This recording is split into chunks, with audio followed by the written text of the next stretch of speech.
सलामु अलैकुम चई नाना सरात रवाना थींदासे।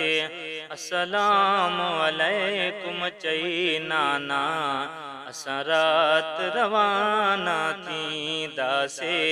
ही हवेली जादर ॾई नाना सरात रवाना थींदासे।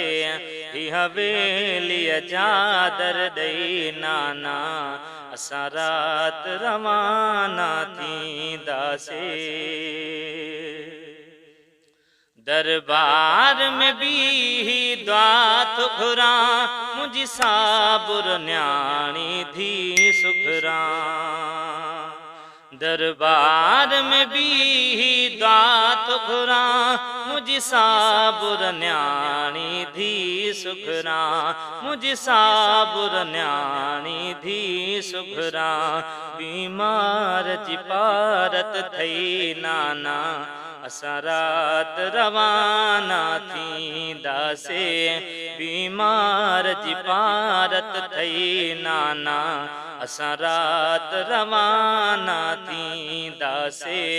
अस्सलामु अलैकुम चई नाना सरात रवाना थींदासे।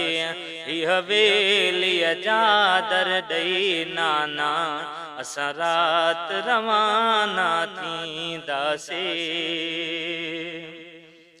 पंहिंजा बचड़ा पाण सां पाण वठी हिन साथ समूरे साण वठी।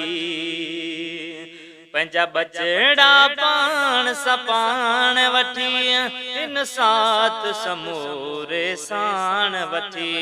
हिन साथ समूरे साण वठी। असगर ऐं अकबर ॿई नाना सरात रवाना थींदासे। असगर ऐं अकबर ॿई नाना सरात रवाना थींदासे। ही हवेली जादर ॾई नाना सरात रवाना थींदासे। छा मदीनो आहे कंहिंजो शहर असां परदेसिन खे पंहिंजो शहर। छा मदीनो आहे कंहिंजो शहर असां परदेसिन खे पंहिंजो शहर। असां परदेसिन खे पंहिंजो शहर। तकदीर छॾाए पई नाना सरात रवाना थींदासे। तकदीर छॾाए पई नाना सरात रवाना थींदासे। ही हवेली जादर ॾई नाना सरात रवाना थींदासे। लिखि लफ्ज़ हक़ीर ही नज़रानो तोखे परतल पंहिंजो परवानो। लिखि लफ्ज़ हक़ीर ही नज़रानो तोखे परतल पंहिंजो परवानो। तोखे परतल पंहिंजो परवानो।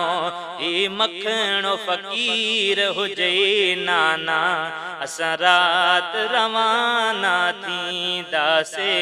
ही मखणो फ़क़ीर हुजे नाना सरात रवाना थींदासे। अस्सलामु अलैकुम चई नाना सरात रवाना थींदासे। ही हवेली जादर ॾई नाना सरात रवाना थींदासे। सरात रवाना थींदासे।